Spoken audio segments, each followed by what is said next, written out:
जो लोगों ने अपनी भूमिका आज की तारीख में बाबा साहब की जयंती मनाने में निभाई है, वो सारे लोग बधाई के पात्र इसलिए हैं कि एक आरोप ये लगता है कि बाबा साहब के मिशन को पीछे ले जाने के लिए खुद भी बाबा साहब ने 18 नवंबर 1956 को आगरा के अपने अंतिम संबोधन में उन्होंने कहा था कि मेरे पढ़े लिखे समाज के लोगों ने हमको धोखा दिया। शायद वही कर्ज यह पढ़ा लिखा समाज जो है अदा कर रहा है। मैं उस पढ़े लिखे समाज को मैं दोषी नहीं देता। अगर वो पढ़ा लिखा समाज अगर बाबा साहब के पीछे खड़ा नहीं होता तो 100 वर्ष बीत जाने के बाद आज 132वीं जयंती है। 132वीं जयंती में हम बाबा साहब को याद कर नहीं रहे होते और बाबा साहब का नामो निशान इस सरजमी से निकल चुका होता। इसलिए उन तमाम लोगों को बधाई है इस बात की जो बाबा साहब के मिशन को, बाबा साहब के कारवां को लेकर के आगे आ रहे हैं। बाबा साहब ने हम सारे लोगों के लिए सारा काम नहीं किया हुआ है। बाबा साहब ने इस देश के लिए पूरा काम किया हुआ है। कोई एक व्यक्ति आकर के अगर ये कहता है कि बाबा साहब ने केवल दलितों, पिछड़ों, अल्पसंख्यकों, अकलियतों के लिए काम किया, तो ऐसी बात नहीं है। बाबा साहब ने जिस भारत को आप देख रहे हैं, जिस हिंदुस्तान के नक्शे को लोग खींच रहे हैं, वो यह देश बाबा साहब के सपनों का देश है।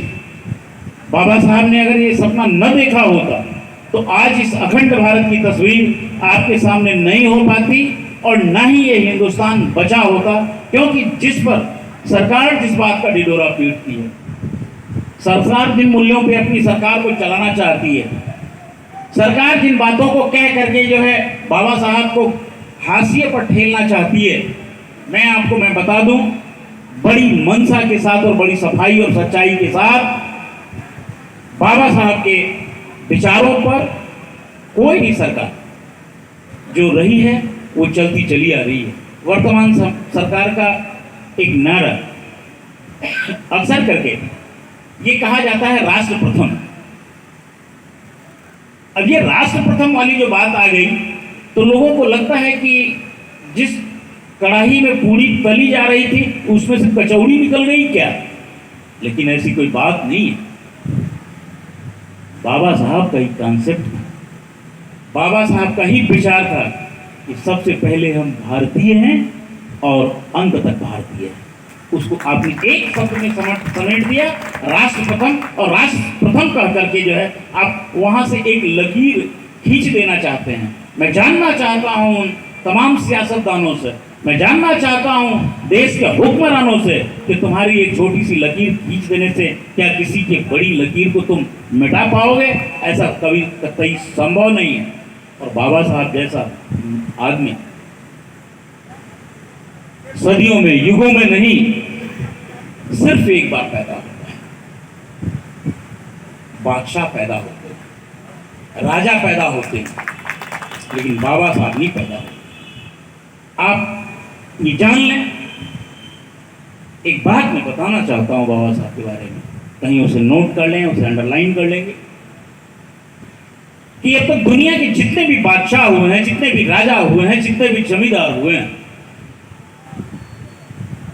वो इंसानों को गुलाम बना करके बादशाह हुए। क्या हुए? इंसानों को गुलाम बना करके बादशाह हुए, राजा हुए। लेकिन बाबा साहब ने अपने जीवन पर्यंत संघर्षों से, बाबा साहब ने गुलामों को इंसान बना करके बादशाह हुए और बेताज बादशाह हुए। और दुनिया में जो है आज उतना बड़ा कोई बादशाह नहीं है जितना बड़ा बादशाह जो है हमारे बाबा साहब B.R. अम्बेडकर हैं। बाबा साहब ने, यकीन नहीं करेंगे, पशुवत जीवन जीने वाले इंसान को, पशुवत जीवन जीने वाले मनुष्य को मनुष्यता के उस धर्म से बाहर निकाल करके आपको कुर्सियों पर बैठाने के लायक बनाया।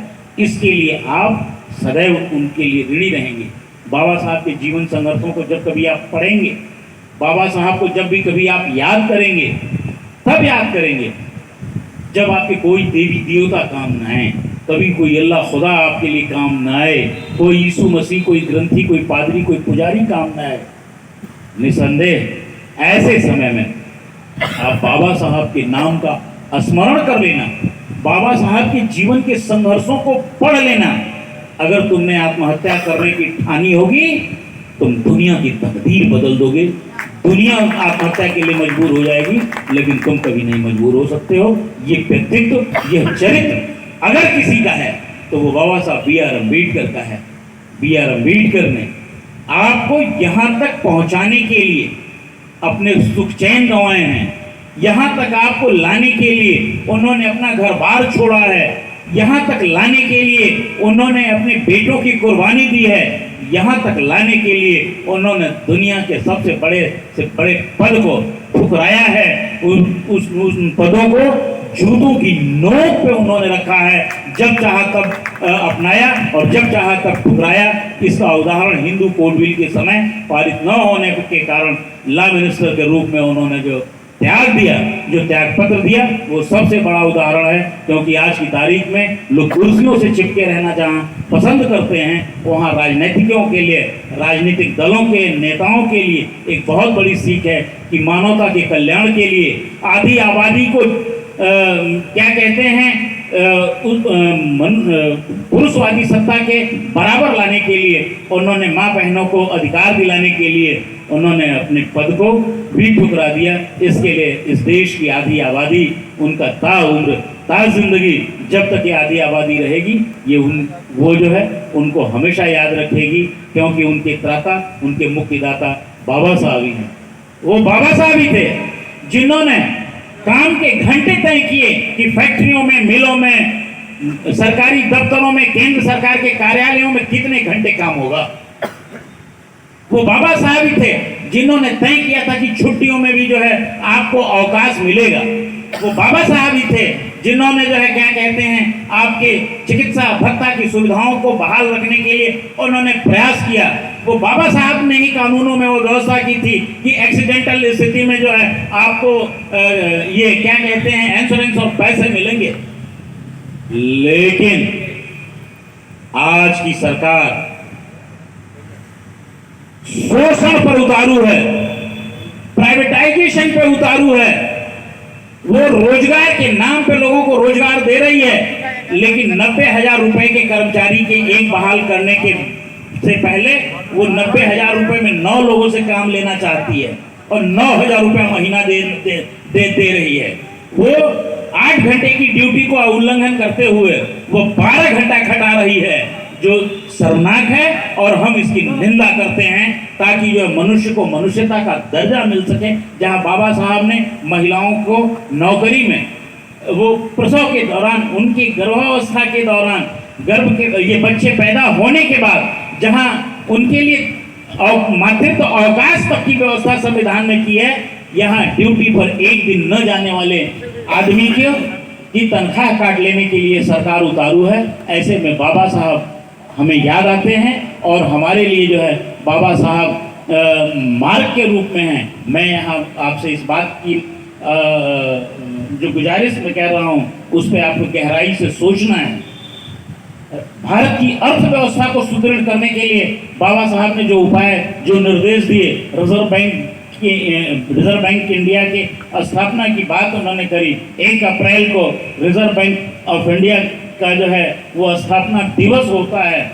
इस हिंदुस्तान के लोगों को मूर्ख बनाया जाता है, उनके जेब का धन निकाल लिया जाता है और 1 अप्रैल को बाबा साहब को याद करने की बजाय, रिजर्व बैंक ऑफ इंडिया का जन्मदिन मनाने की बजाय, रिजर्व बैंक ऑफ इंडिया के उस स्थापना दिवस को इस मुल्क के लोग कौन सा दिवस मनाते हैं 1 अप्रैल को?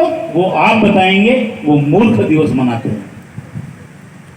बहुत सारी बातें आपसे कहनी है, लेकिन आप ये जान लें कि जब भी कभी आप मुसीबत में हो, जब भी कभी जो है संकट में हो, जब भी कभी आपको मार्ग न सूझे, चाहे वो राजनीति का हो, अर्थशास्त्र का हो, समाजशास्त्र का हो, चाहे वो जो है विदेश की नीति का सवाल हो, चाहे वो जो है क्या कहते हैं आपकी अपने मजदूरों की समस्याओं के हल और उसके निस्तारों को खोजना हो, तो बाबा साहब को आप शिद्दत से पढ़ लेना, आपको रास्ता मिल जाएगा। जो व्यक्ति 32 डिग्रियों का धारक रहा हो, जिसके आगे जो है दुनिया सलाम करती है, उसको सिरे से खारिज करने की हिम्मत करने वाला आदमी निश्चित रूप से ऊपर मुंह उठा करके सूरज की ओर फूंकता है, और परिणाम ये होता है कि वो खुद ही उसका शिकार हो जाता है। मैं आप सारे लोगों से सिर्फ एक बात की मैं गुजारिश करना चाहता हूँ कि आप लोग अपने पूर्वजों का सम्मान करना सीखें, आप अपने बहुजन नायकों के प्रति जो है आभारी हों, आप अपने इतिहास को जानें। इतिहास को मिटाए दिए जाने से वो इतिहास नहीं मिटने वाला है बीबी पासवान जी।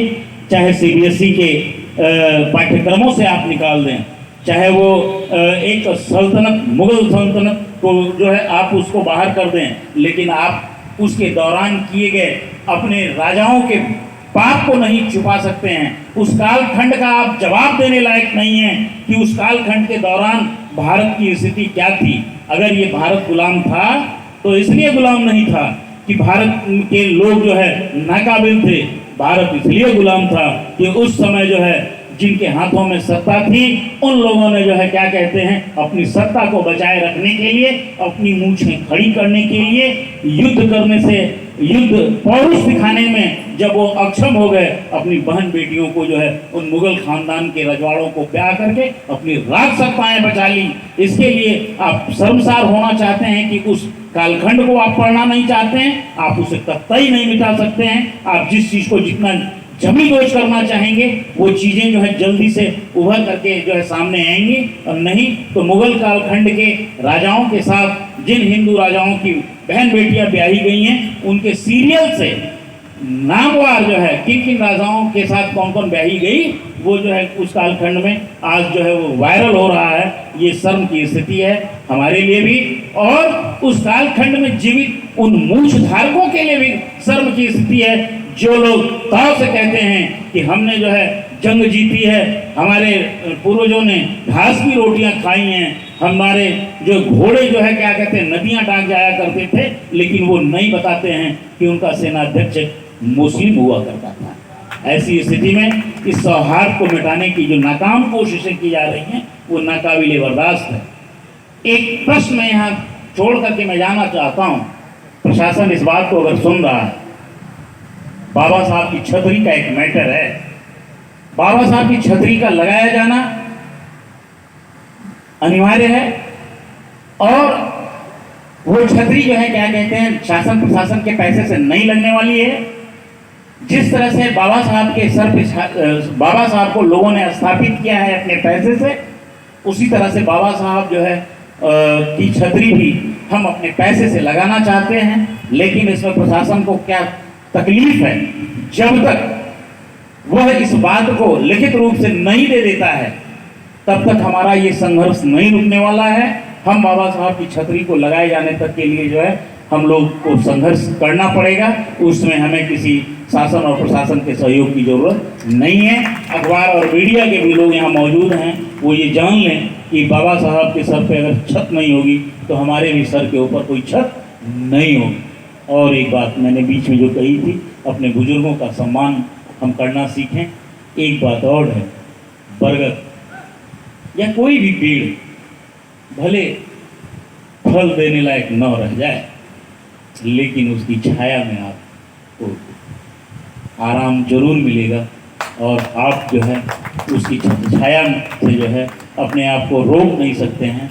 इसलिए जो है आप सारे लोग अपना भी सम्मान रखें, अपने बुजुर्गों का भी सम्मान रखें, अपने इतिहास को ठीक से पढ़ें और उस पर ठीक से अमल करें, और जहाँ रोकने लायक हो वहाँ रोकें, जहाँ टोकने लायक हो वहाँ टोकें, लेकिन शालीनता के साथ और बड़े ही जो है बुद्धिमत्ता के साथ, तर्कशीलता के साथ, क्योंकि बुद्ध ने कहा था कि मेरी कही गई बात को इसलिए मत मान लेना कि शास्त्रों वेदों और पुराणों में लिखी गई है, मेरी कही गई बात को इसलिए मत मान लेना कि वो परंपराओं से चलती चली आ रही है, मेरी कही गई बात को इसलिए मत मान लेना कि वो किसी महापुरुष ने कही है।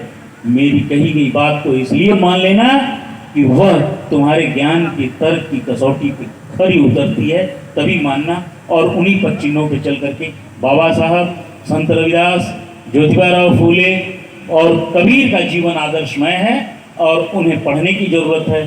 फिर से एक बार जो है उन्हें नमन करते हुए मैं आप सबसे विदा लेता हूँ। आप सबका जीवन मंगलमय हो। यहाँ के आयोजकों को और यहाँ की ये एम्प्लॉयज़ एसोसिएशन के पदाधिकारियों का मैं आभार व्यक्त करते हुए आपने हमें यहाँ बुलाया, आपने हमें जो मौका दिया, जो इज्जत दी, उसके लिए मैं आपका बहुत बहुत आभार व्यक्त करता हूँ। बहुत बहुत धन्यवाद। जय भीम, जय भारत।